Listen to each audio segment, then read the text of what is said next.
All right, hello everyone and welcome back to Gyan Cloud. तो आज की जो हमारी क्लास है वो मेनली हमारे 7 तारीख का जो पेपर है केमिस्ट्री का, बोर्ड्स का पहला पेपर हमारा, उसकी हम लोग जो है प्रिपरेशन करेंगे, यानी कि रिवीजन करेंगे, प्रिपरेशन तो नहीं। ठीक है, तो this is going to be the end revision class, या फिर आप इसे बोल सकते हो कि ये वन शॉट क्लास है जिसमें आपका पूरा केमिस्ट्री जो है वो रिवाइज हो जाएगा। ऑल राइट, तो ये आपकी जो वीडियो है ये आप एग्जाम से एक दिन पहले या रात को बैठ के जब आप भी मन हो आपका पढ़ने का, तो आप देख के सब कुछ इंपॉर्टेंट पॉइंट्स जो है वो रिवाइज कर सकते हो। ऑल राइट, तो बात करते हैं अब हम केमिस्ट्री की। तो केमिस्ट्री में हमारे जो है 3 पार्ट्स हैं, फिजिकल केमिस्ट्री, इनऑर्गेनिक और ऑर्गेनिक केमिस्ट्री। फिजिकल केमिस्ट्री में हमारे जो है 3 चीजें आएंगी, वो है हमारी इलेक्ट्रोकेमिस्ट्री, केमिकल काइनेटिक्स और सरफेस केमिस्ट्री। भाई इलेक्ट्रोकेमिस्ट्री जो है हमारा, उसकी वेटेज थोड़ी सी ज्यादा है इन तीनों टॉपिक्स में से, क्योंकि वो थोड़ा लेंदी भी है। ठीक है, केमिकल काइनेटिक्स की जब बात आती है वहां पे न्यूमेरिकल पार्ट आपका जो है वो बहुत इंपॉर्टेंट है।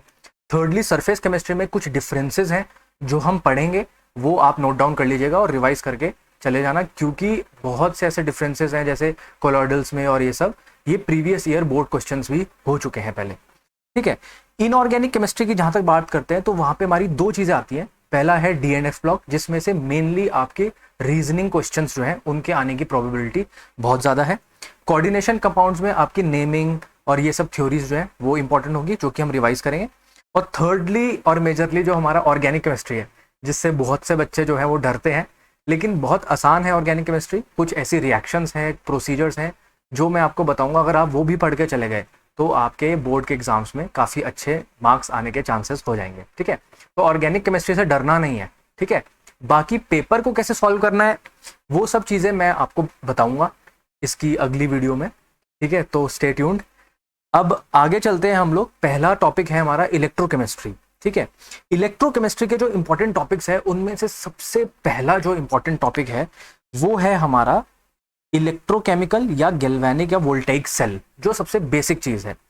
तो इसका मतलब क्या होता है कि device in which redox reaction is carried out indirectly and the chemical energy is converted to electrical energy.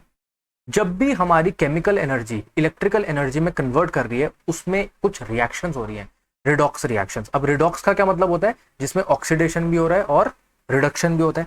इसको समझते हैं। ठीक है, मान लीजिए हमारे पास 2 वेसल हैं, पहले का नाम हमने रखा हुआ है एनोड और दूसरे का क्या है?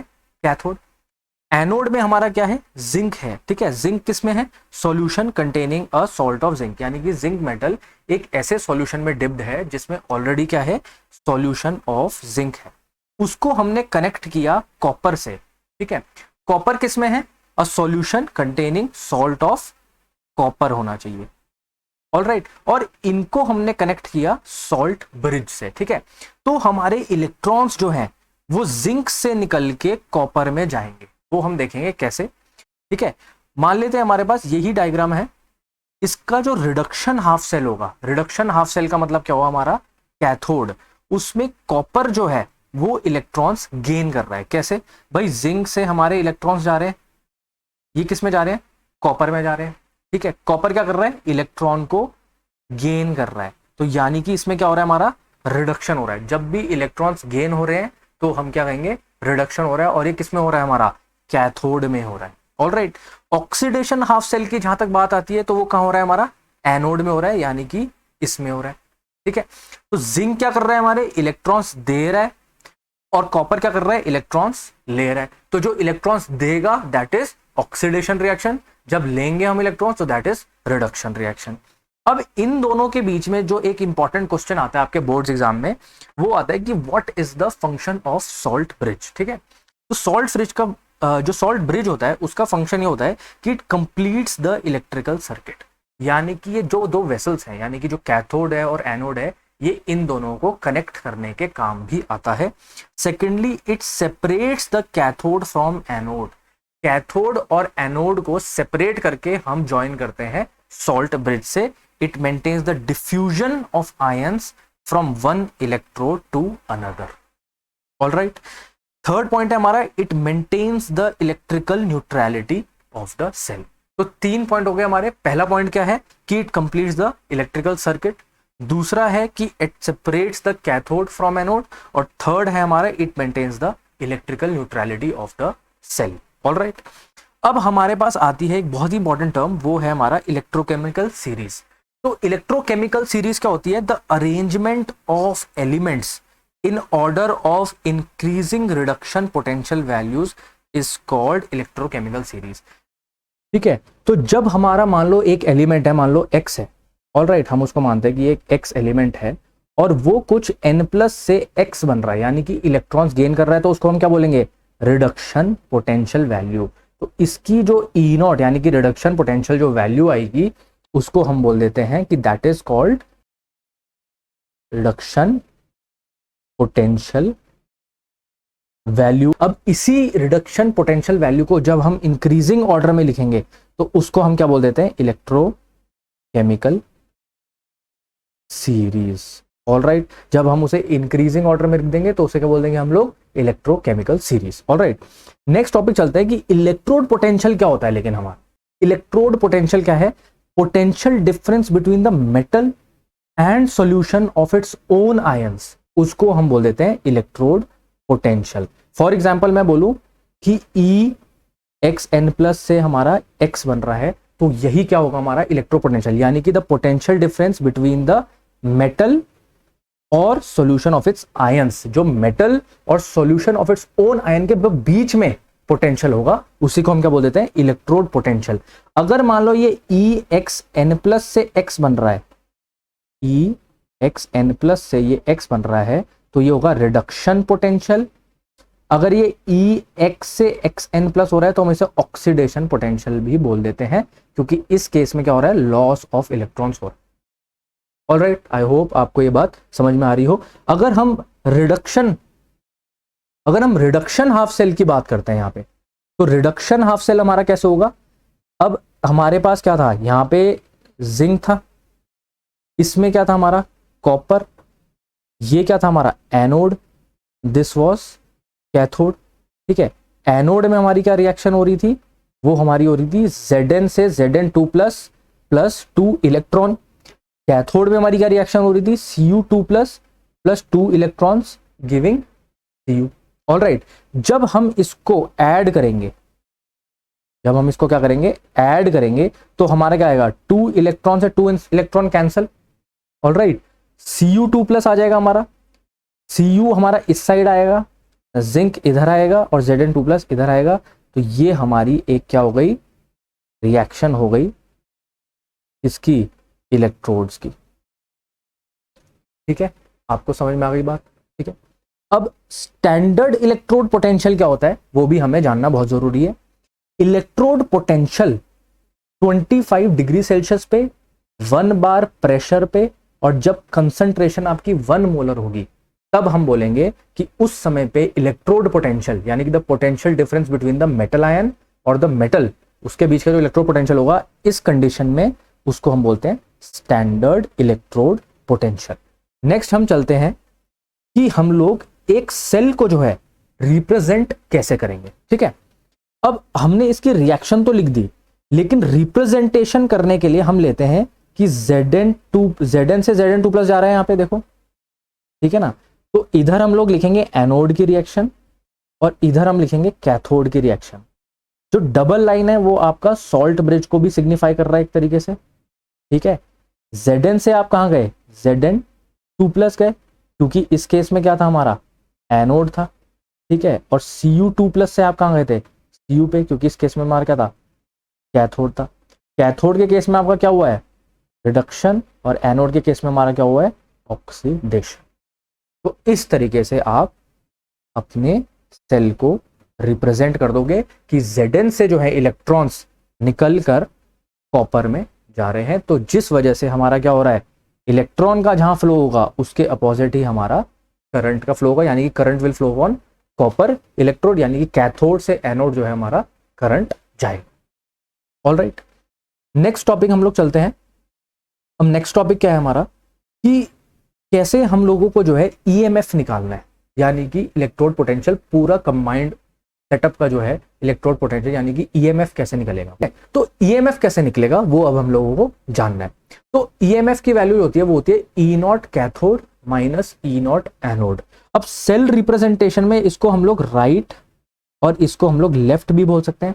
तो एक तरीके से ई नॉट राइट माइनस में ई नॉट लेफ्ट भी हम लोग बोल सकते हैं।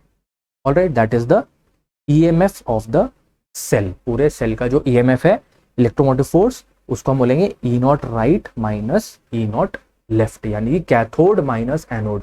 तो कैथोड क्या होता है, हमेशा राइट में होता है। अब कैथोड का हमने क्या लिया, Cu2 प्लस से Cu लिया, जो कि क्या है हमारा रिडक्शन पोटेंशियल है, किसका, कॉपर वाले केस में। लेकिन इस केस में भी हम लोग रिडक्शन पोटेंशियल ही लेंगे जिंक के केस में। यहां पर आपको एक प्रोसेस दिखा रहा है कि दिस इज ऑक्सीडेशन, है ना, लेकिन आपको यहां पर हमेशा रिडक्शन पोटेंशियल लेना फॉर्मूले में। मान लो आपको वो जो है एग्जाम में ई नॉट Zn से Zn2 प्लस की वैल्यू दे दे कोई x, तो आप इसको कन्वर्ट करोगे ई नॉट Zn2 प्लस से Zn, जिसकी वैल्यू क्या हो जाएगी, माइनस x हो जाएगी, क्योंकि हमने उल्टा कर दिया अभी इस केस में। ठीक है, तो जब भी आप फॉर्मूला लगाओगे आप हमेशा क्या करोगे, रिडक्शन पोटेंशियल को ही यूज करोगे।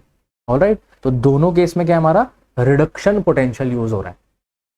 ऑलराइट, तो ये क्या है हमारा राइट माइनस लेफ्ट, या फिर हम क्या बोल सकते हैं E naught cathode minus E naught anode. ये बहुत ही इंपॉर्टेंट पार्ट है क्योंकि इससे आपके न्यूमेरिकल्स भी आते हैं।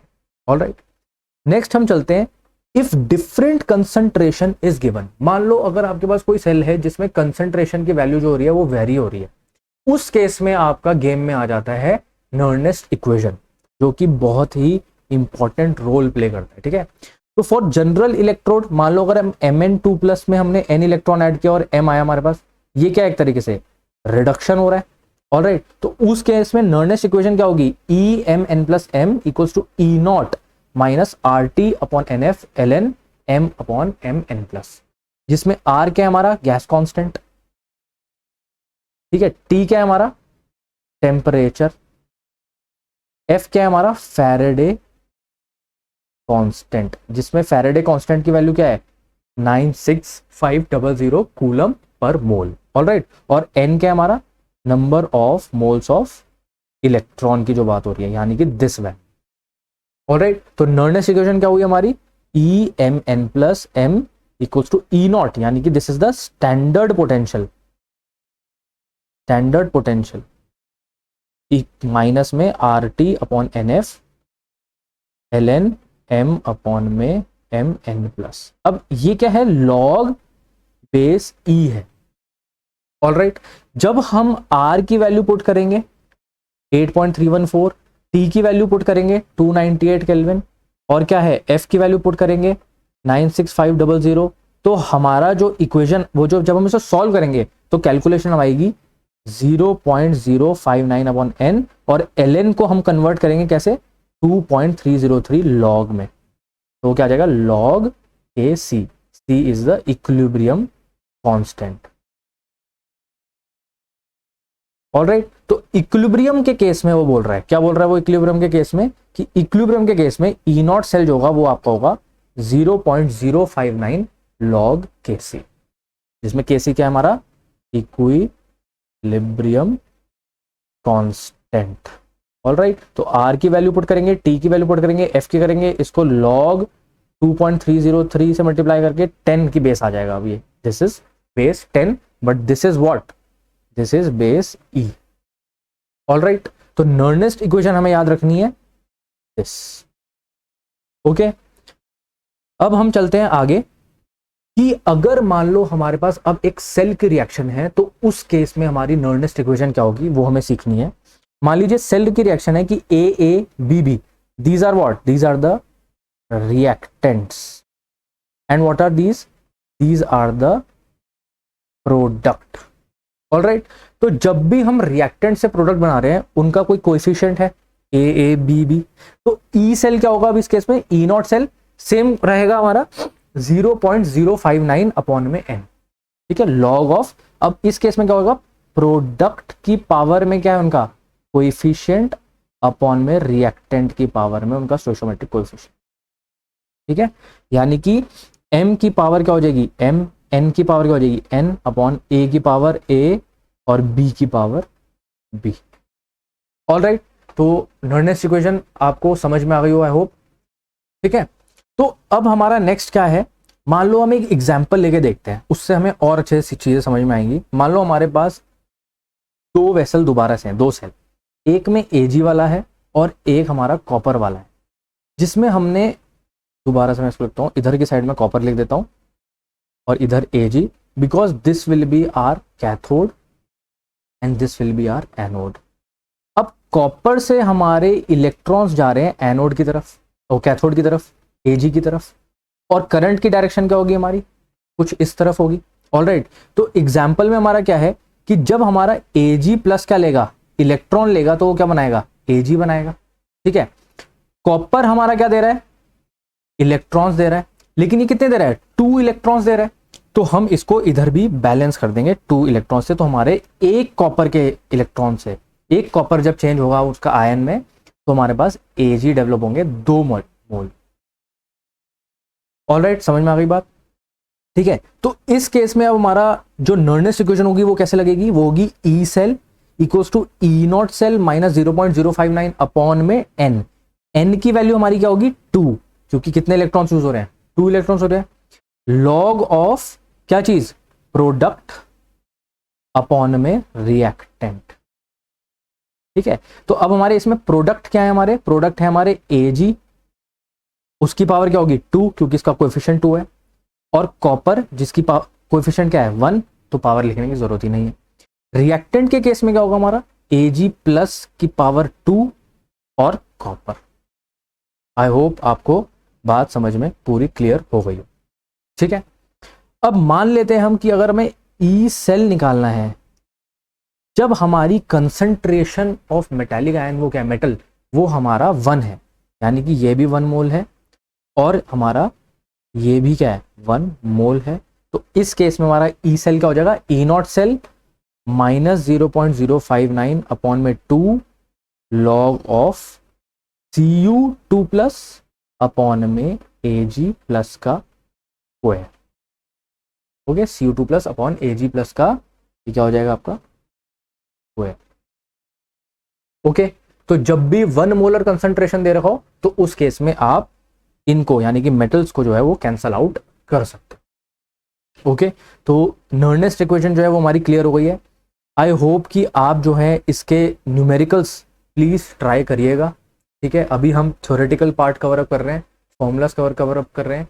अगर मेरे पास टाइम होगा तो definitely we will cover up the numerical part as well. ठीक है, कल या परसों में। ठीक है, अब क्योंकि एग्जाम बहुत नियर आ गया है, तो आई होप आप जोरों शोरों से जो है रिविजन कर रहे हो और प्रैक्टिस कर रहे हो। ठीक है ना, एग्जाम से रात को पढ़ने की ज़रूरत नहीं है, कोशिश करना कि एग्जाम के एक दिन पहले ही आपका सारा सिलेबस कंप्लीट हो, रिवीजन भी पूरा का पूरा कंप्लीट हो। नेक्स्ट हमारा आ जाता है गिब्स फ्री एनर्जी। अब गिब्स फ्री एनर्जी क्या कहती है, the Gibbs free energy is the available energy of a substance that can be used in a chemical reaction. तो केमिकल रिएक्शन को करने के लिए जो हमारी क्या लगेगी, अवेलेबल एनर्जी लगती है, उसी को हम बोलते हैं गिब्स फ्री एनर्जी, जिसका फॉर्मूला हमारा क्या होता है minus N F E naught cell. F क्या है हमारा, फैराडे कांस्टेंट, मैंने अभी आपको बताया कितना 96500, और ई नॉट सेल क्या हमारा होगा, स्टैंडर्ड इलेक्ट्रोड पोटेंशियल। ठीक है, इसी को अगर हम ई नॉट सेल को मल्टीप्लाई करें, ठीक है, इसको रिप्लेस करें नर्नेस्ट इक्वेशन से, तो हमारी क्या वैल्यू आएगी माइनस 2.303 RT लॉग में Kc, वेयर Kc क्या है हमारा, equilibrium constant of the electrochemical cell reaction. ठीक है, तो डेल्टा जी नॉट की हमारी कितनी वैल्यूज हो गई, minus F E naught cell, और क्या हो गया हमारा माइनस 2.303 RT लॉग में K। ऑलराइट, तो अगर आपके पास टेम्परेचर प्रोवाइडेड है और इक्विलिब्रियम कांस्टेंट प्रोवाइडेड है और आपको गिब्स एनर्जी निकालने के लिए बोला गया एग्जाम में, तो आप इजीली वहां निकाल सकते हो। या फिर अगर आपको ई नॉट सेल दे रखा है और उन्होंने पूछा कि what is the Gibbs energy, Gibbs energy की यूनिट किसमें आएगी, जूल में, क्योंकि ये क्या है एनर्जी है। तो Gibbs energy is minus F E naught cell. F क्या है हमारा 96500 और एन क्या है हमारे, जो number of moles of electrons होंगे। ठीक है, तो आई होप ये बात आपको पूरी अच्छे से क्लियर आउट हो चुकी। ठीक है, नेक्स्ट हम चलते हैं कि एक इलेक्ट्रोलाइट क्या होता है। अब बेसिक पे हम लोग आ जाते हैं कि electrolyte is a substance that associate to produce irons and conduct, ions होना चाहिए not irons, and conduct electricity in dissolve state और molten state is called electrolytes. यानी कि जब भी एक मोल्टन स्टेट या एक्वस स्टेट में एक क्या कर रहा है, एक सब्सटेंस क्या कर रहा है, डिसोसिएट कर रहा है, not associate, it should be dissociate to produce ions, तब हम उसे क्या बोल देते हैं कि ये एक इलेक्ट्रोलाइट है। ठीक है, तो आयंस किस में हमारी हेल्प करते हैं, वो हमारा इलेक्ट्रिसिटी को कंडक्ट करने में जो है हमारी मदद करेंगे। ऑलराइट, तो जब भी हम लोग कोई भी सब्सटेंस एक एक्वस या मोल्टन स्टेट में वो आयंस प्रोड्यूस कर रहा है, जिसकी वजह से क्या हो रहा है, हमारी इलेक्ट्रिसिटी कंडक्ट हो रही है, तो हम उसे बोल देते हैं कि दैट इज अ इलेक्ट्रोलाइट। ठीक है, तो हमारे दो तरीके के इलेक्ट्रोलाइट होते हैं, एक होता है हमारा वीक इलेक्ट्रोलाइट। अब वीक इलेक्ट्रोलाइट कौन होते हैं, H2CO3 या CH3COH, वीक एसिड्स जो है उनको हम लोग बोल देते हैं कि they are known as weak electrolyte, क्योंकि वो बहुत मुश्किल से जो है डिसोसिएट करते हैं। लेकिन अगर स्ट्रॉन्ग इलेक्ट्रोलाइट्स की बात करें, जैसे कि जो आयनिक कंपाउंड्स होते हैं हमारे, जैसे HCl हो गया, NaCl हो गया, तो वो जल्दी से आयंस में बदल जाते हैं एक्वस स्टेट में, तो उस केस में बोल देते हैं कि they are known as strong electrolyte. Alright, अब हम लोग नेक्स्ट टॉपिक पे आते हैं, जो कि हमारा क्या है, रेजिस्टेंस। ठीक है, तो रेजिस्टेंस क्या होता है, property of a substance to obstruct the flow of charge. ठीक है, रेजिस्टेंस हम लोगों ने 10th क्लास में ही पढ़ा था, वो क्या होता है, पोटेंशियल डिफरेंस अपॉन में करंट, या कि हम ये भी बोलते हैं, हम लोगों ने ये पढ़ा था ना, V इक्वल्स टू IR, यहीं से वो आया था, resistance equals to V upon I। Resistance हमारा किस पे डिपेंड करता है, लेंथ पे, डायरेक्टली प्रोपोर्शनल, जितनी आप लेंथ इंक्रीज करोगे उतना आपका रेजिस्टेंस बढ़ेगा। इसका एक बहुत छोटा सा एग्जांपल है, मान लो एक लंबी रोड है, ठीक है, और बहुत सारी गाड़ियां हैं, तो क्या होगा, ऑब्स्ट्रक्शन ज्यादा होगा, ट्रैफिक जाम ज्यादा होगा, है ना, आप लोग और ज्यादा गुस्से में आओगे कि भाई आगे वाला गाड़ी नहीं बढ़ा रहा है, या ये है वो है, गुस्सा, क्योंकि क्या है, लंबी रोड है।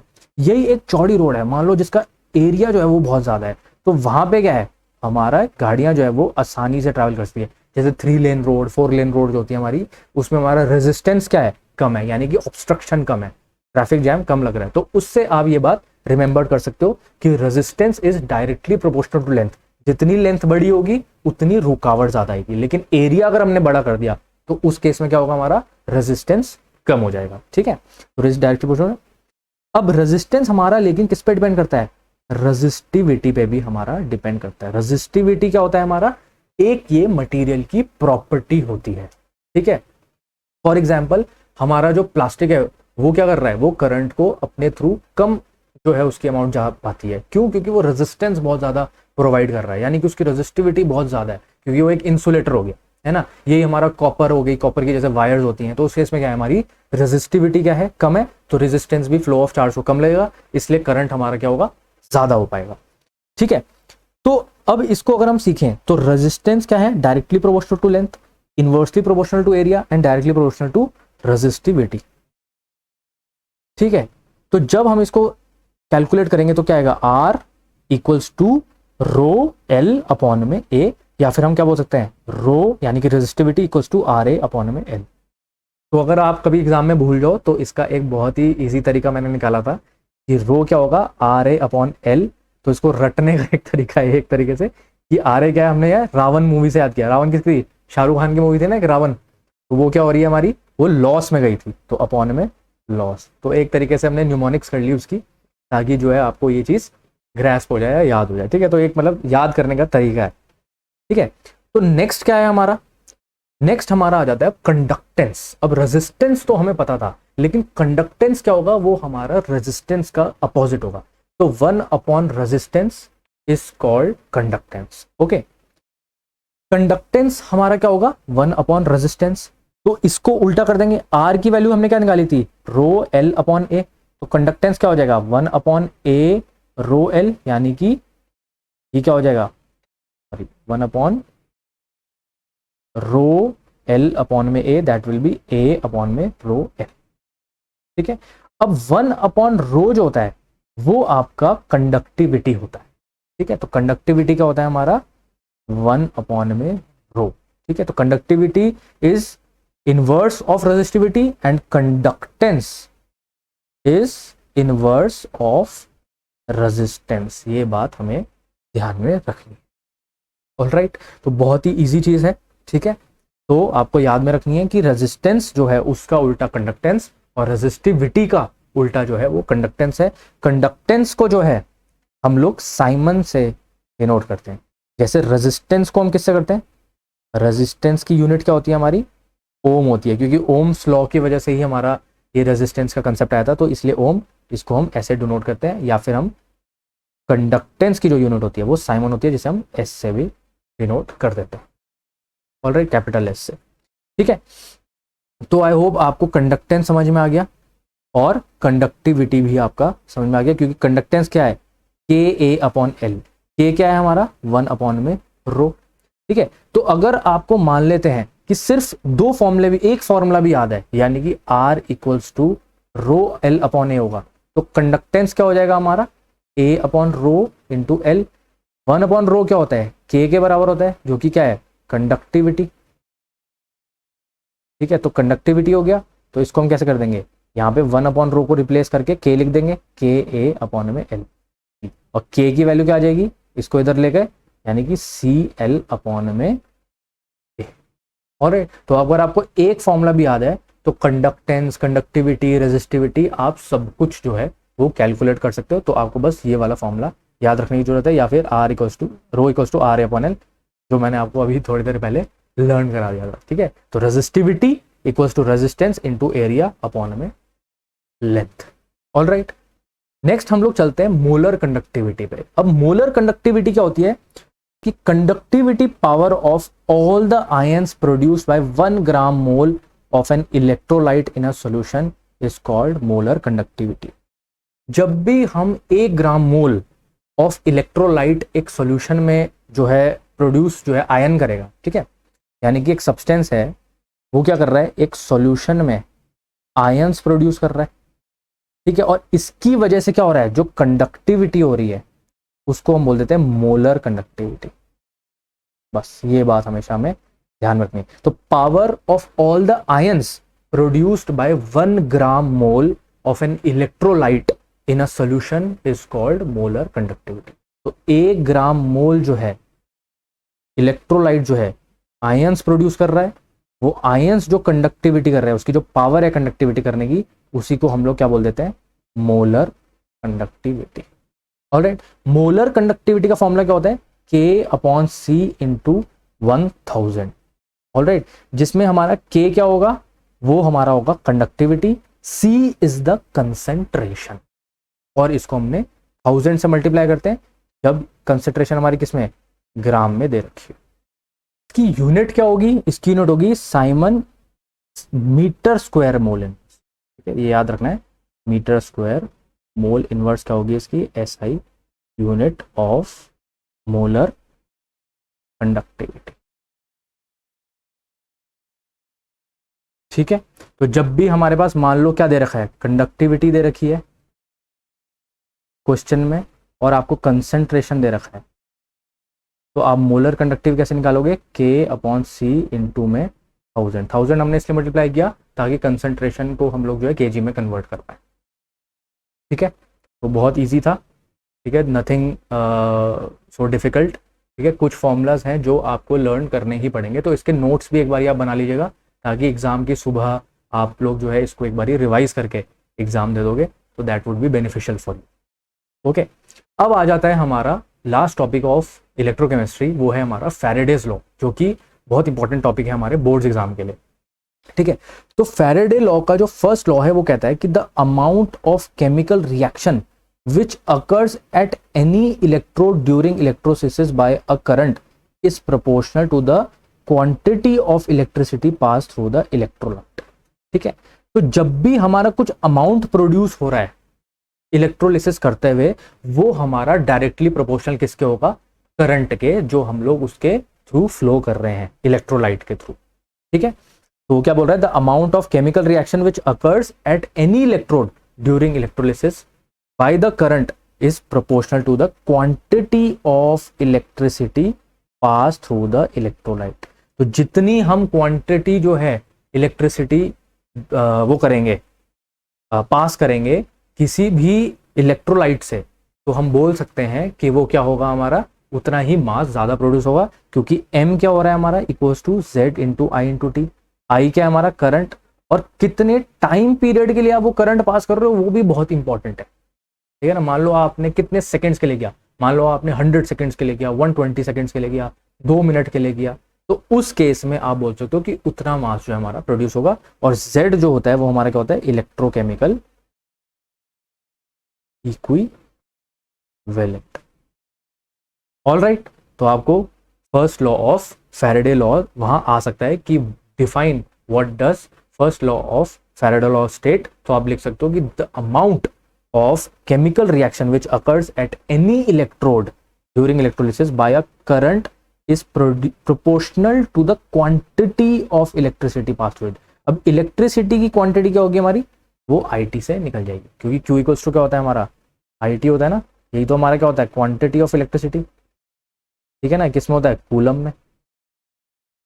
ऑलराइट, अब नेक्स्ट हमारा आ जाता है सेकंड लॉ ऑफ फैराडे। ठीक है, अब सेकंड लॉ हमारा क्या स्टेट करता है, amount of various substances liberated by the same quantity of electricity pass through the electrolytic solution is proportional to their chemical equivalent weight, ना कि रेट।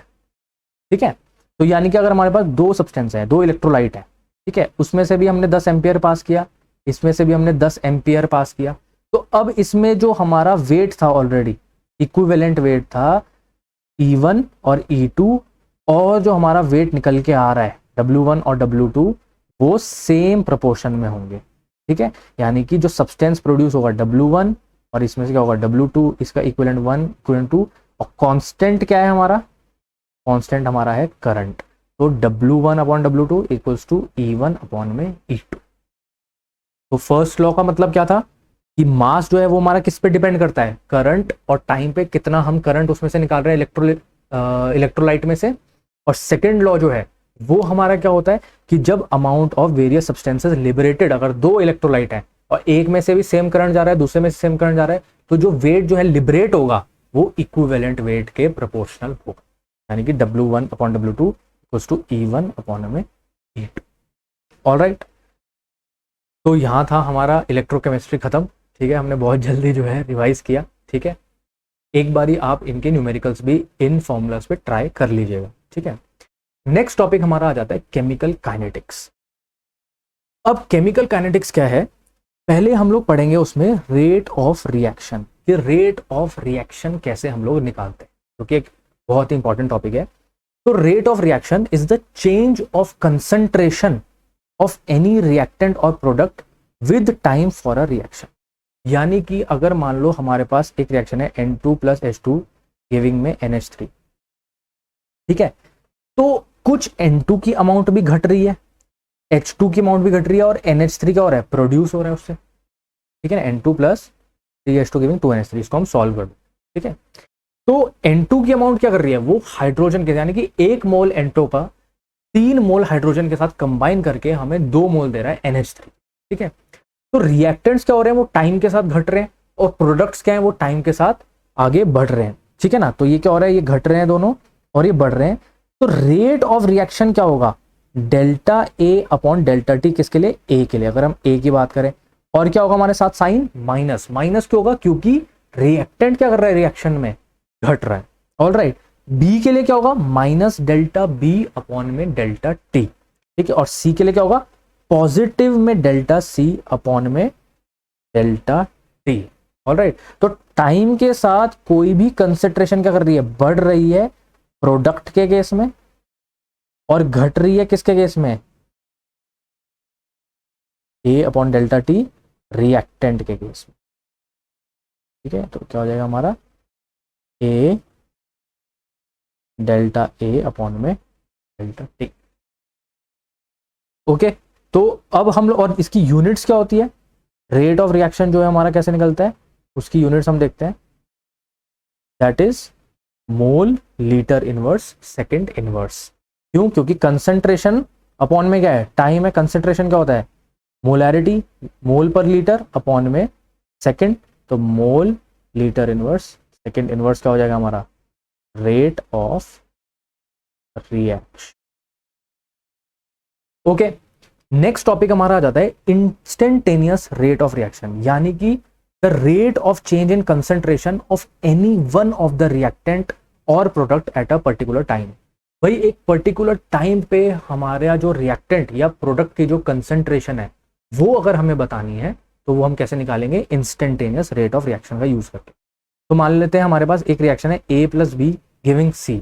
इस केस में हमारा इंस्टेंटेनियस रेट ऑफ रिएक्शन क्या होगा, हमारा dx upon dt is minus da upon dt, यानी कि हमने इंस्टेंटेनियस निकाला उस पर्टिकुलर टाइम पे। ठीक है, नेगेटिव साइन क्यों है, क्योंकि क्या है हमारा रिएक्टेंट है। और पॉजिटिव साइन क्या डिफाइन कर रहा है, ये एक प्रोडक्ट है जो कि क्या हो रहा है, फॉर्म हो रहा है। ऑलराइट, तो इंस्टेंटेनियस रेट ऑफ रिएक्शन भी हम बता सकते हैं। ठीक है, चलिए आगे बढ़ते हैं हम लोग। अब factors affecting the rate of chemical reactions हम लोग पढ़ेंगे कि भाई रेट जो है वो किन किन फैक्टर्स पे जो है हमारा डिपेंड करता है। तो पहला है हमारा कंसेंट्रेशन ऑफ द रिएक्टेंट्स। भाई जितना हमारा कंसेंट्रेशन होगा, क्यों, क्योंकि रेट क्या होता है हमारा डेल्टा ए, यानी कि रेट होता है हमारा ए अपॉन में डेल्टा टी। अभी हमने पढ़ा था डेल्टा ए अपॉन डेल्टा, यानी कि चेंज इन कंसेंट्रेशन अपॉन में टाइम। ठीक है ना, तो कंसेंट्रेशन पे डिपेंड कर रहा है, टेम्परेचर पे डिपेंड करता है। कभी कभी क्या होता है, जब हम किसी भी रिएक्शन में हीट देते हैं, अब वो किस पे डिपेंड करता है कि वो एक्सोथर्मिक रिएक्शन है या फिर एंडोथर्मिक रिएक्शन है। एक्सोथर्मिक क्या मतलब है कि वो रिएक्शन क्या कर रही है, हीट दे रही है, यानी कि निकाल रही है। और एंडोथर्मिक का मतलब है कि हम रिएक्शन को फास्ट करने के लिए उसको हीट प्रोवाइड कराएंगे। ठीक है, तो मान लेते हैं अगर हमारे पास कोई एंडोथर्मिक रिएक्शन है और हम उसको हीट दे रहे हैं, मतलब उसका टेम्परेचर बढ़ा रहे हैं, तो उस केस में क्या होगा, हमारा रिएक्शन फास्ट हो जाएगा, रेट ऑफ रिएक्शन क्या हो जाएगा, वो भी फास्ट हो जाएगा। ठीक है ना। प्रेशर की जो बात करते हैं उसमें क्या आता है हमारा, जब भी कोई प्रेशर करते हैं, प्रेशर लगाते हैं, ठीक है ना, मान लो रिएक्टेंट्स पे हमने प्रेशर लगाया तो वो जल्दी कंबाइन करेंगे। ठीक है, प्रेजेंस ऑफ कैटलिस्ट, अगर एक रिएक्शन में कैटलिस्ट प्रेजेंट है तो उसका क्या होगा, रिएक्शन का रेट वो बढ़ जाएगा, वो रिएक्शन क्या होगा, जल्दी हो जाएगा। ठीक है, और सरफेस एरिया ऑफ रिएक्टेंट्स, जितना सरफेस एरिया होगा रिएक्टेंट्स का, उतने दूसरे रिएक्टेंट्स उससे इजीली जो है रिएक्ट करके प्रोडक्ट का फॉर्मेशन कर पाएंगे। ऑलराइट, नेक्स्ट हम लोग चलते हैं रेट लॉ पे कि भाई रेट लॉ अब क्या कहता है। ठीक है, तो rate law states that the rate of the reaction is directly proportional to the product of the concentration of reactants and each concentration is raised to some power. ठीक है, कहने का क्या मतलब है कि रेट जो है हमारा वो क्या है, प्रोडक्ट ऑफ द रिएक्टेंट्स के बराबर है and raise to some power, जो कि क्या होता है हमारा स्टोइशियोमेट्रिक कोएफिशिएंट भी हो सकता है, लेकिन हम इसे क्या एक्सपेरिमेंटली भी निकाल सकते हैं। तो कभी कभी हमें एक्सपेरिमेंटली डेटा पे ही हमें जाना होता है। ऑलराइट, तो आपको अगर एग्जाम में दे रखा हो एक्सपेरिमेंटली डेटा तो आप रेट निकाल सकते हो। अब रेट कांस्टेंट क्या होता है हमारा, rate constant is equal to the rate of the reaction when the concentration of all reactant is unity. कहने का क्या मतलब है, जब रिएक्टेंट्स की जो वो होगी कंसंट्रेशन, वो क्या हो जाएगी, 1 हो जाएगी, तो K किसके बराबर हो जाएगा, रेट ऑफ द रिएक्शन। ठीक है ना, ये हमें पता भी चल रहा है। रेट ऑफ रिएक्शन क्या है हमारा, K A की पावर M B की पावर N। तो अगर A और M क्या हो गया, 1 हो गया, तो K किसके बराबर हो जाएगा, रेट ऑफ रिएक्शन के बराबर हो जाएगा। ऑलराइट, नेक्स्ट टॉपिक हम लोग देखते हैं अब मॉलिक्यूलैरिटी। मॉलिक्यूलैरिटी क्या है, it is the total number of atoms, lions लिखा है आयंस और molecules of the reactants taking part in elementary chemical reaction. ठीक है, अब जल्दबाजी में जो है कुछ कुछ स्पेलिंग एरर्स हो रही है, क्योंकि मैंने अभी ही ये जो है ये प्रेजेंटेशन बनाई है आप लोगों को जो है पढ़ाने के लिए।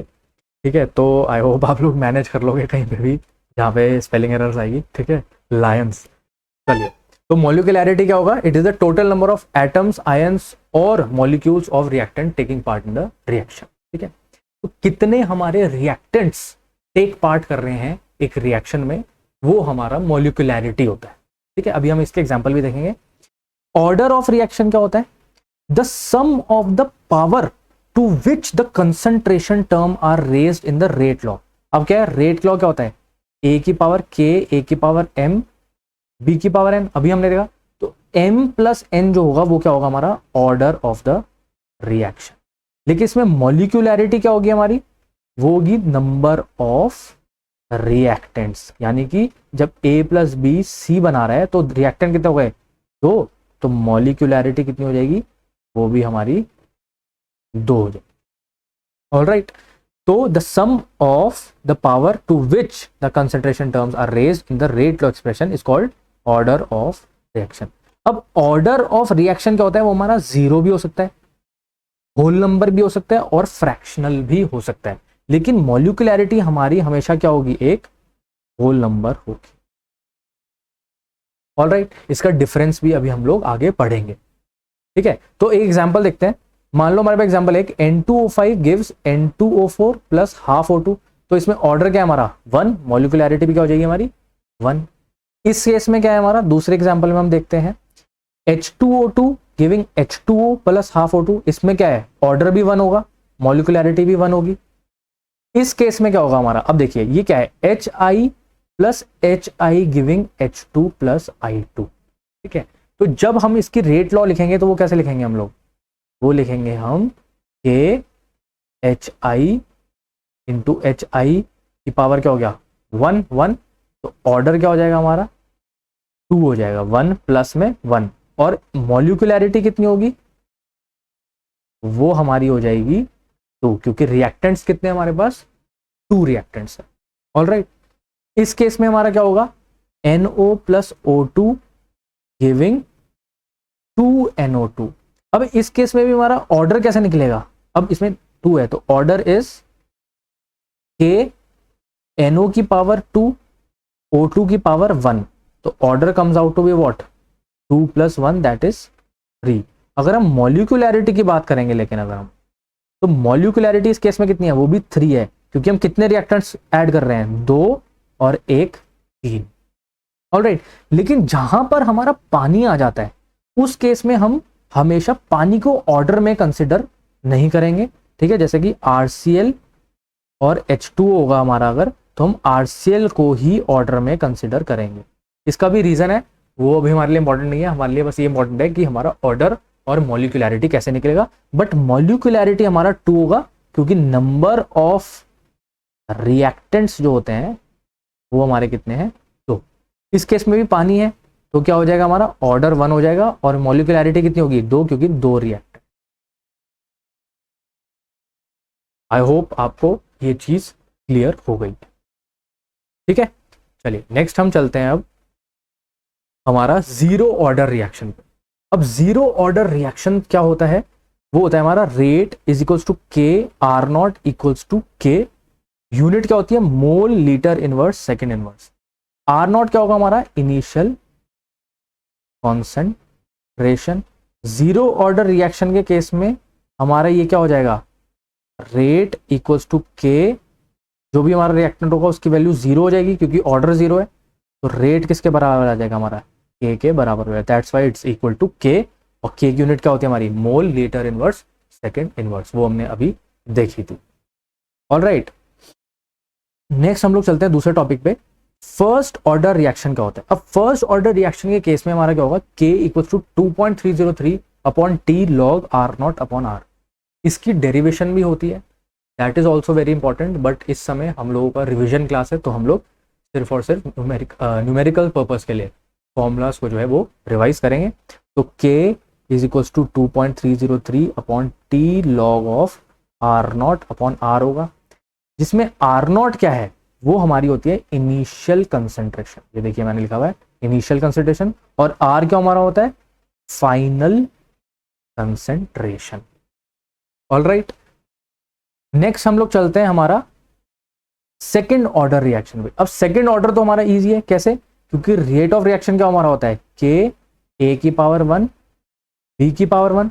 रेट क्या होता है हमारा, dx बाई dt, यानी कि फॉर्मेशन ऑफ अ प्रोडक्ट, या फिर हम लोग कह सकते हैं कि जब हमारा रिएक्टेंट्स जो है वो रिएक्ट कर रहे हैं, ठीक है ना, change in concentration upon time. ठीक है ना, यही होता है इंस्टेंटेनियस रेट ऑफ रिएक्शन, अभी हमने पढ़ा था।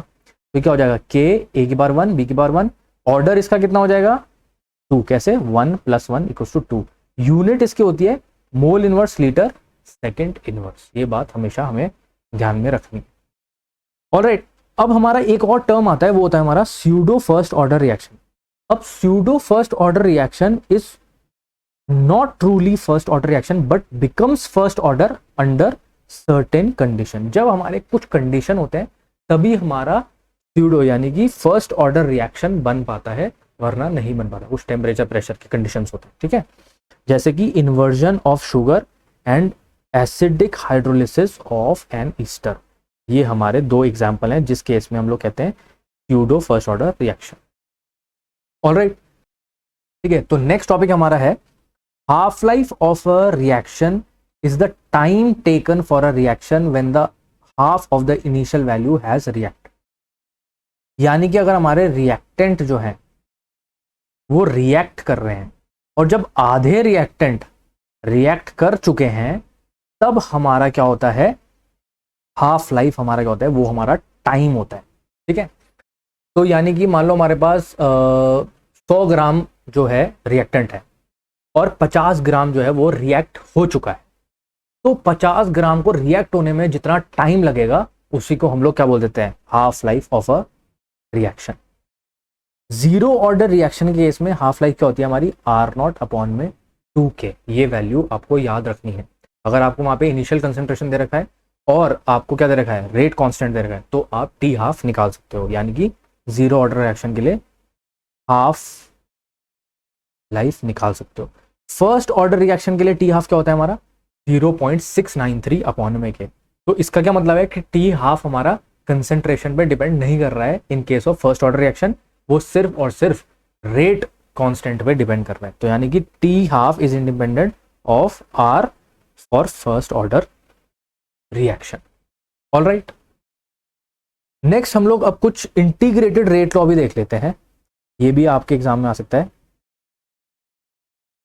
ठीक है। इंटीग्रेटेड रेट लॉ क्या है, रिएक्शन टाइप, मान लो जीरो ऑर्डर रिएक्शन की बात कर रहे हैं तो रिएक्टेंट से क्या बन रहा है, सीधा प्रोडक्ट, ठीक है ना। तो dr/dt क्या होता है हमारा, माइनस के, अभी हम लोगों ने पढ़ा था, क्या है ये, डिफरेंशियल रेट लॉ थोड़ी देर पहले। इंटीग्रेटेड रेट लॉ क्या हो जाएगा, KT R0 माइनस में R। इसका जो प्लॉट होगा यानी कि जो ग्राफ बनेगा वो क्या होगा, R वर्सेस T का ग्राफ बनेगा।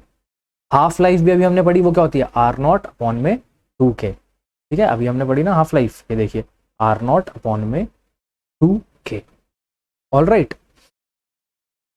यूनिट क्या होगी इसकी, कंसंट्रेशन पर टाइम या फिर मोल लीटर इनवर्स सेकंड इनवर्स, ठीक है। फर्स्ट ऑर्डर रिएक्शन की अगर हम बात करें तो रिएक्टेंट से प्रोडक्ट बन रहे हैं, dr/dt क्या है, -KR। इस केस में क्या है, इंडिपेंडेंट ऑफ R है इस केस में, लेकिन है। ऑलराइट, R की वैल्यू क्या होती है, R0 -KT। इसी से ही हमारी वो 2.303 वाली वैल्यू आई थी। ऑलराइट, इसका ग्राफ किसका बनेगा, log R और T का। ln का मतलब क्या होता है, base E, log base E को हम लोग क्या बोल देते हैं, ln। इसका हाफ लाइफ क्या होगा, log ऑफ 2/K, जो कि 0.693 में क्या होता है, K। अभी हम लोगों ने थोड़ी देर पहले पढ़ा, ठीक है। और यूनिट हमारी जो K की होगी वो क्या होगी, टाइम इनवर्स या फिर हम बोल सकते हैं सेकंड इनवर्स। ऑलराइट, नेक्स्ट हम लोग चलते हैं अब, what is the difference between order of reaction और मॉलिक्यूलैरिटी के बीच में आपका आता ही आता है बोर्ड में क्वेश्चन। तो it is the sum of the power of concentration terms in the rate law expression. जब हम क्या कर रहे हैं, पावर को ऐड कर रहे हैं, यानी कि A की पावर क्या है M, B की पावर क्या है N, तो M + N हमारा क्या होगा, ऑर्डर होगा। लेकिन ये क्या है, number of reacting species undergoing simultaneous collision, यानी कि नंबर ऑफ रिएक्टेंट्स की जब बात होती है तो उस केस में क्या होता है हमारा, that is the molecularity. It is determined experimentally, क्योंकि पावर क्या होंगी वो तो एक्सपेरिमेंटली डिटरमाइन होती है। अभी मैंने आपको बताया था रेट लॉ में, कि रेट लॉ में क्या होता है आपका, दैट इज K A की पावर M B की पावर N। और Mn कैसे डिटरमाइन होता है हमारा, एक्सपेरिमेंटली, ठीक है। और ये क्या है, थ्योरेटिकल कंसेप्ट है, क्यों कि इसमें हम सिर्फ रिएक्टेंट्स को, नंबर ऑफ रिएक्टेंट्स को ऐड करके बता रहे हैं। ऑलराइट, ठीक है। अब क्या है, तीसरा पॉइंट क्या है हमारा, it can have fractional value also and can be zero. यानी कि ऑर्डर क्या होता है हमारा, फ्रैक्शन भी हो सकता है, होल नंबर भी हो सकता है, जीरो भी हो सकता है। But it can have integral value only and can not be zero, यानी कि होल नंबर हो सकता है ये -0, क्योंकि रिएक्टेंट अगर कुछ है तो भाई मिनिमम वैल्यू क्या होती है हमारी, 1 तो होगी ही होगी। भाई मान लो कुछ A प्लस B कंबाइन हो रहा है तो वो प्रोडक्ट बना रहा है, या फिर A एक प्रोडक्ट बना रहा है, तो मिनिमम वैल्यू क्या है हमारी, मॉलिक्यूलैरिटी होगी 1। Alright, it changes with temperature and pressure, it does not change with change in temperature pressure. भाई क्यों, क्योंकि ये क्या है, एक्सपेरिमेंटली डिटरमाइन करते हैं हम इसको, तो इसलिए टेम्परेचर और प्रेशर का इसका फर्क पड़ेगा। बट इस केस में क्या है, हमारा टेम्परेचर प्रेशर का कुछ लेना देना ही नहीं है। क्यों, क्योंकि ये नंबर ऑफ रिएक्टेंट्स पे डिपेंड करता है। ऑलराइट, नेक्स्ट हमारा डिफरेंस आ जाता है रेट ऑफ रिएक्शन और रेट कांस्टेंट में, यानी कि R और K के बीच में क्या डिफरेंस होता है। तो it is the change in concentration of reactant product with unit time. Alright, ये क्या है, it is equal to the rate of reaction when the molar concentration of each reactant is unity, है ना। ठीक है, तो कहने का क्या मतलब है कि रेट ऑफ रिएक्शन क्या है, चेंज इन कंसेंट्रेशन अपॉन में टाइम, और इस केस में क्या हमारा equal to the rate of reaction जब कंसेंट्रेशन क्या होगी हमारी, यूनिटी हो जाएगी। ये मैंने आपको पहले मैं समझा चुका हूं। इसकी यूनिट क्या होती है, mole, litre inverse, second inverse, और इसकी किस पे डिपेंड करती है, ऑर्डर ऑफ द रिएक्शन पे। अभी हम पढ़ चुके हैं इसको। ठीक है, तो तीसरा पॉइंट क्या है हमारा, it depends upon the molar concentration of reactants at that particular time, और it is constant for a particular reaction at constant temperature and does not depend upon the concentration। ये सिर्फ और सिर्फ ऑर्डर पे depend, concentration of reactants पे depend नहीं करता हमारा रेट, जबकि रेट ऑफ रिएक्शन हमारा किस पे डिपेंड करता है, मोलर कंसेंट्रेशन, क्योंकि उसका मतलब भी वही है ना। नेक्स्ट हमारा आ जाता है अब सरफेस केमिस्ट्री। ठीक है, तो आपका केमिकल काइनेटिक्स जो है वो मोस्टली कवर अप मैंने कर दिया है। ठीक है, बहुत इंपॉर्टेंट जो भी आपके बोर्ड्स में आते हैं वही चीज़ पे हम लोगों ने फोकस किया है इस सब। ठीक है, इस चीज़ को भी अगर आप अच्छे से रिवाइज करके चलते तो आपके एग्जाम में बहुत चांसेस हैं, यानी कि 35 में से you can get around 30 as well. Okay, surface chemistry अब क्या होता है वो हमें जानना है। तो surface chemistry is the branch of chemistry which deals with the phenomena that occurs at the surface। Alright, तो जो भी सरफेस पे जो फिनोमिना हो रहे हैं, जो भी प्रोसेस हो रहे हैं, उसका जो होता है ब्रांच ऑफ केमिस्ट्री को बोल देते हैं सरफेस केमिस्ट्री। भाई उसकी स्टडी को ही हम सरफेस केमिस्ट्री बोलते हैं। अब इसमें हमारे कुछ टर्म्स आते हैं जैसे कि एड्सॉर्प्शन। अब एड्सॉर्प्शन क्या होता है हमारा, adsorption is the surface phenomena in which substance gets accumulated on the surface of solid rather than in the bulk of solid or liquid। भाई मान लेते हैं हमारे पास एक सॉलिड सरफेस है या फिर एक लिक्विड है। ठीक है, इस पे जो हमारे आ रहे हैं एड्सॉर्ब होने, ठीक है, वो क्या कर रहे हैं, वो यहाँ पे अक्यूमुलेट हो रहे हैं, वो अंदर नहीं जा। इसी प्रोसेस को हम क्या बोल देते हैं, एड्सॉर्प्शन। ठीक है, ओके। अब जो सरफेस एड्सॉर्ब कर रहा है, जो सरफेस क्या कर रहा है हमारा, एड्सॉर्ब कर रहा है, उसको हम क्या बोलते हैं, एड्सॉर्बेंट। और जो पार्टिकल्स आ रहे हैं एड्सॉर्ब होने के लिए, उनको क्या बोलते हैं हम, एड्सॉर्बेट। Alright, next. ओके, तो फिजिकल एड्सॉर्प्शन के केस में क्या हो रहा है, एड्सॉर्प्शन के केस में वैन डर वाल्स फोर्सेस जो है वो हमारे इन्वॉल्व। ऑलराइट, यानी कि वीक फोर्सेस जो है जब इन्वॉल्व होंगे तो फिजिकल एड्सॉर्प्शन होगा। देखिए जब केमिकल एड्सॉर्प्शन की बात कर रहे हैं तब हमारे केमिकल बॉन्ड्स आर इन्वॉल्व, यानी कि जिस सब्सटेंस पे हमारे क्या आ रहे हैं, एड्सॉर्बेट आ रहे हैं, सॉरी एड्सॉर्बेट, और ये क्या होता है, एड्सॉर्बेंट। ठीक है, तो एड्सॉर्बेंट पे जब एड्सॉर्बेट आ रहे हैं और वो क्या कर रहे हैं, केमिकल बॉन्ड फॉर्म कर रहे हैं सरफेस पे, तो हम क्या बोलते थे उस केस में, केमिकल एड्सॉर्प्शन। अब डिसॉर्प्शन क्या होता है हमारा, desorption is the process of removing an absorbed substance from the surface on which it is absorb. यानी कि जब हम एड्सॉर्बेंट एड्सॉर्बेट से निकालेंगे, यानी कि जो हमारे पार्टिकल्स ऑलरेडी उस पर एड्सॉर्ब हो चुके हैं तो हम वापस निकाल रहे हैं, उसको हम बोल देते हैं डिसॉर्प्शन। ऑलराइट, नेक्स्ट हमारा आता है सॉर्प्शन। सॉर्प्शन क्या होता है, the process when adsorption and sorption takes place together.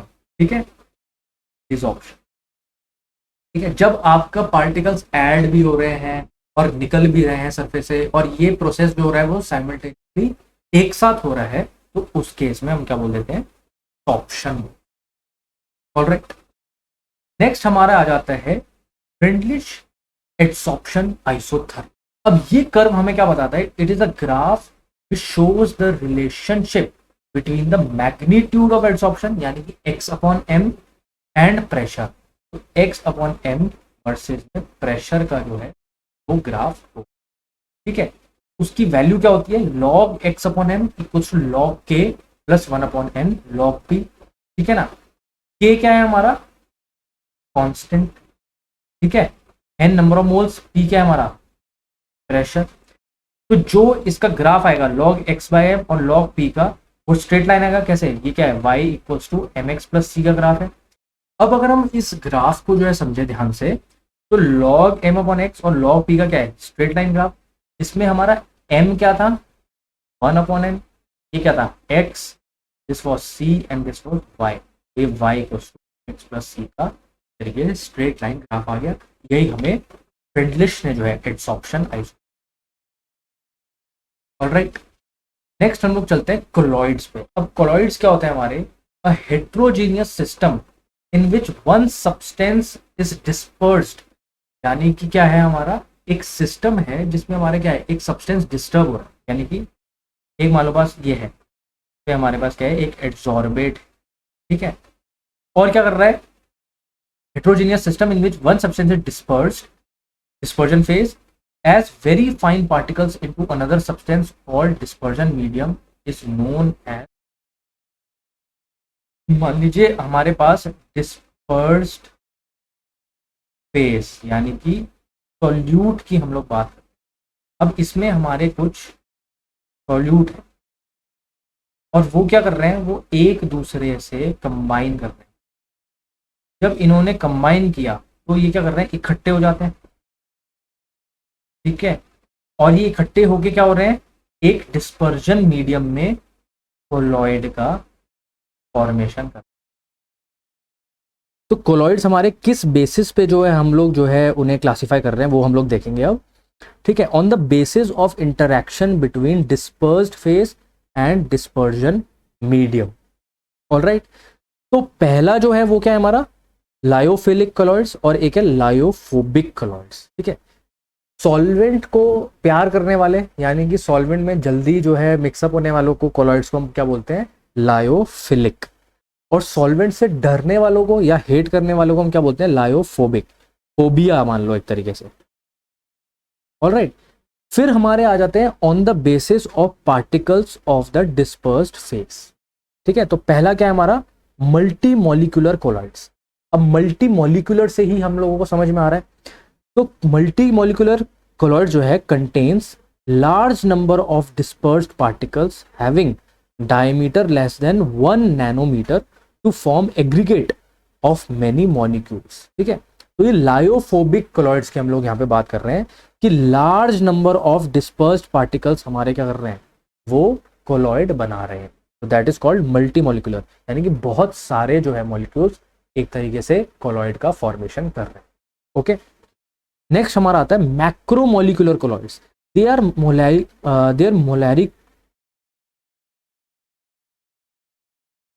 Are molecularly dissolved solution of a polymer with particle size of colloidal range, ठीक है। यानी कि molecularly क्या रहे हैं, ये डिसॉल्व कर रहे हैं सॉल्यूशन में with particle size of colloidal range। इन्हीं को हम क्या बोल देते हैं, लियोफिलिक। एग्जाम्पल क्या है हमारा, स्टार्च, ठीक है ना। स्टार्च हमारा एग्जांपल है किसका, मैक्रोमोलिकुलर कोलॉइड्स का। मल्टी का क्या होगा हमारा एक एग्जांपल, गोल्ड सॉल्ट, ठीक है। नेक्स्ट हमारा आ जाता है एसोसिएटेड कोलॉइड्स, यानी कि micelles. They behave as normal strong electrolytes and show colloidal properties at higher concentration due to the formation of aggregate particles of colloidal dimension. तो यानी कि क्या है, ये हमारे स्ट्रॉन्ग इलेक्ट्रोलाइट्स के केस में हम लोग बोलेंगे वो उनकी तरह जो है बिहेव कर रहे हैं and show colloidal particle properties at higher concentration, ठीक है। जब हमारी कंसंट्रेशन हाई होगी तभी जो है ये कोलॉइड्स बनाएंगे। ठीक है, वैसे ही किसकी तरह बिहेव करते हैं, हमारे स्ट्रॉन्ग इलेक्ट्रोलाइट की तरह बिहेव करते हैं।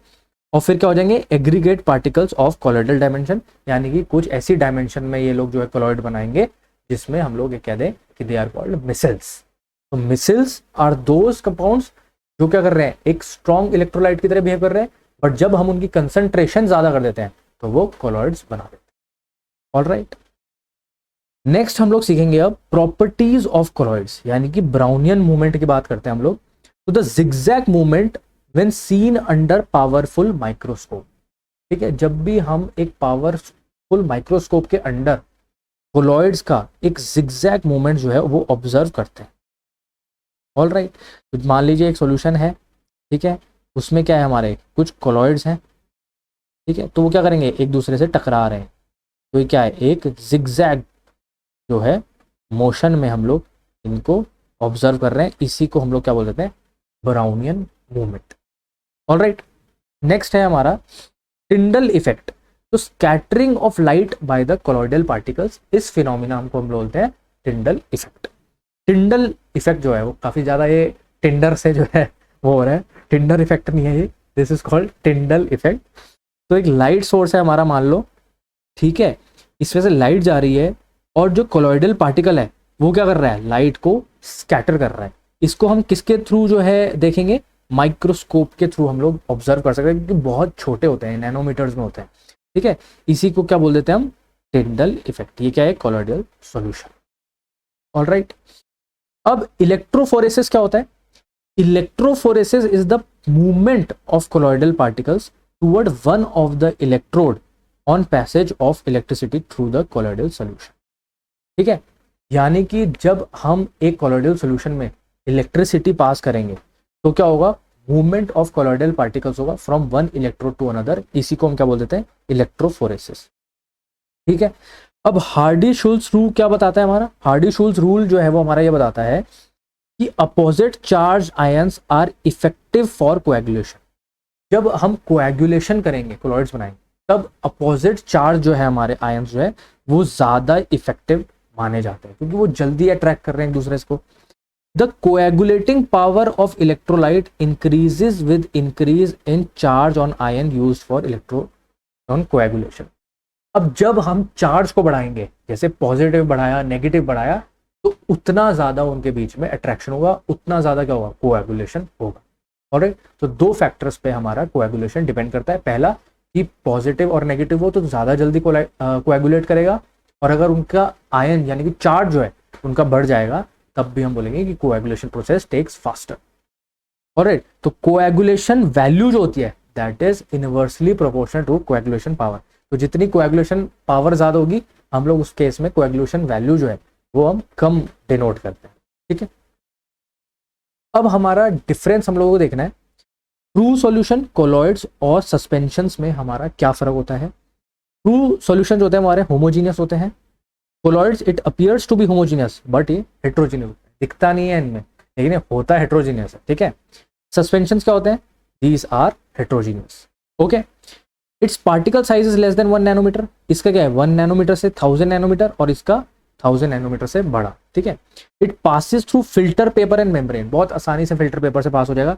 It passes through ordinary filter paper but membrane से पास नहीं करेगा, क्योंकि साइज थोड़ा बड़ा है, और ये इन दोनों से ही पास नहीं करता, ना ही फिल्टर पेपर से और ना ही मेम्ब्रेन से। Alright, it does not show Tyndall effect, इसमें कोई टिंडल इफेक्ट नहीं है, क्यों, क्योंकि कोलॉइड्स नहीं है।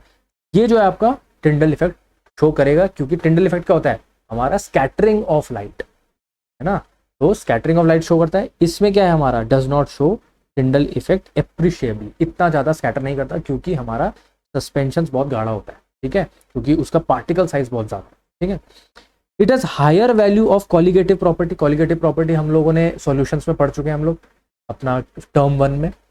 It show lower value of colligative property. अब कॉलिगेटिव प्रॉपर्टी क्या होता है हमारा, RLVP, ठीक है ना, Raoult's law of vapour pressure, और क्या होता है हमारा elevation boiling point, depression in freezing point, these are called, या ऑस्मोटिक प्रेशर, ये हमारे कॉलिगेटिव प्रॉपर्टीज है। तो ये क्या शो कर रहा है, हायर वैल्यू शो कर रहा है, ये लोअर वैल्यू शो कर रहा है, और ये बहुत ही लो वैल्यू शो कर रहा है कॉलिगेटिव प्रॉपर्टी। तो ये सबसे ज्यादा और ये इससे ज्यादा। ठीक है, it's particle can not be seen with powerful microscope, इतना छोटे पार्टिकल्स होते हैं कि माइक्रोस्कोप से भी हम नहीं देख पाएंगे। इसके हम लोग देख सकते हैं पावरफुल माइक्रोस्कोप से, और इसके तो हम लोग नेकेड आई से भी देख सकते हैं, मान लो हमें माइक्रोस्कोप की जरूरत भी नहीं पड़े। ठीक है, ठीक है। तो अब हम लोग बात करेंगे हमारा एब्जॉर्प्शन और एड्जॉर्प्शन की, हम लोग जो है बात करेंगे।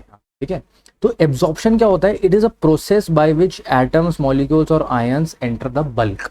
ओके, तो यानी कि अगर हमारे पास कोई मटेरियल है जिसमें एक सॉल्यूशन है, तो हमारे जो भी मटेरियल आ रहा है यहाँ पे, यानी कि जो भी हमारे एटम्स आ रहे हैं वो क्या कर रहे हैं, वो हमारे बल्क के अंदर आ रहे हैं, अंदर आ जाते हैं, यानी कि एब्जॉर्ब हो रहे हैं। इसका नाम ही सजेस्ट कर रहा है कि क्या, वो एब्जॉर्ब कर रहा है। लेकिन यही हमारे पास एक लिक्विड या एक सॉलिड है जिसमें एक एटम्स आ रहे हैं और वो क्या हो रहे हैं, वो सरफेस पे अक्यूमुलेट हो रहे हैं।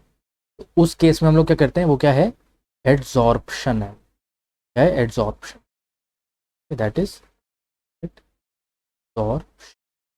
ठीक है, तो the accumulation of molecular species eight the surface and not the bulk is called adsorption. It is a bulk phenomena, it is a surface phenomena. ठीक है, ये एक बल्क फिनोमिना है क्योंकि बल्क के अंदर जो है एब्जॉर्ब हो रहे हैं एटम्स, और ये क्या है, सरफेस, क्योंकि सरफेस पे ही रह रहे हैं। It is a endothermic process, यानी कि इसके अंदर क्या हो रही है, हीट जा रही, और इट इज अ एक्सोथर्मिक, यानी कि इसमें से हीट निकल रही है। Alright, it is same throughout the material, throughout the material ये क्या रहेगा, सेम रहेगा। In this concentration at the surface is different than that of the bulk of the adsorbent, यानी कि सरफेस पे जो कंसंट्रेशन होगी वो डेफिनेटली ज्यादा होगी इसके कंसंट्रेशन मुकाबले, बट इसमें क्या है, पूरे में ही कंसंट्रेशन क्या रहेगी, सेम। ठीक है ना। अब कुछ एटम्स क्या है, वो सरफेस पे अक्यूमुलेट हो रहे हैं, तो सरफेस की डेफिनेटली कंसंट्रेशन ज्यादा हो जाएगी। ठीक है ना। It is not affected by temperature, इस पे टेम्परेचर का कोई इफेक्ट नहीं हो रहा है। It is dependent upon the temperature, ये टेम्परेचर पे डिपेंड करेगा। ठीक है, कि सरफेस पे कैसे जो है हमारे एटम्स एड्सॉर्ब हो रहे हैं, वो टेम्परेचर पे डिपेंड करता है। ऑलराइट, नेक्स्ट हमारा आ जाता है अब लियोफिलिक कोलॉइड्स और लायोफिबिक कोलॉइड्स, फोबिक सॉरी। ठीक है, अब इसको मैंने क्या बताया था, सॉल्वेंट क्या थे, ये लविंग थे, और ये क्या थे हमारे, सॉल्वेंट हेटिंग थे हमारे, यही मैंने आपको समझाया था। तो they are easily formed by direct mixing, ये इजिली फॉर्म हो जाते हैं क्योंकि क्या है, लविंग है।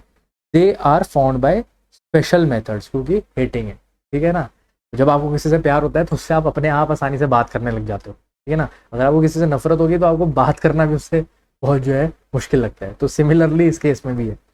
तो particles of colloids are not easily visible under ultra microscope, इसमें इतना जो है प्यार है कि जो है माइक्रोस्कोप में भी विजिबल नहीं है पार्टिकल्स, अलग अलग बिल्कुल ही कंबाइंड है। ठीक है ना, और ये क्या है, they are easily visible under ultra microscope. भाई जब आपको किसी से नफरत होगी तो क्या होगा, दूर दूर रहोगे उससे, तो आप इजीली अलग अलग पता चल जाएगा। ठीक है, दे आर वेरी स्टेबल, जब ज्यादा प्यार होगा तो स्टेबिलिटी ज्यादा होगी, और दे आर अनस्टेबल, जब आपको किसी से नफरत होगी तो वहां पे लड़ाई होने के चांसेस है, अनस्टेबिलिटी है, ऐसे करके आप याद रख सकते हो।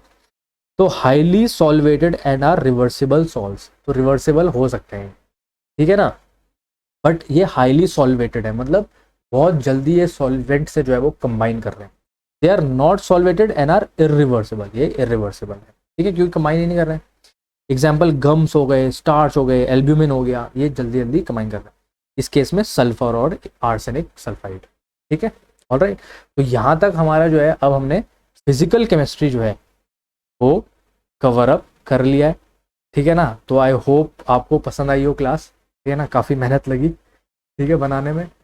तो अब हम इसके बाद जो है ऑर्गेनिक केमिस्ट्री जो है वो स्टार्ट करेंगे, वो हमारा स्ट्रॉन्ग जो है हम उसे सूट रखेंगे। ओके, तो ताकि हम जब वहाँ पे जाएं तो हमारा ऑर्गेनिक में हम मैक्सिमम मार्क्स अटेंड करें। तो every possible reaction will do.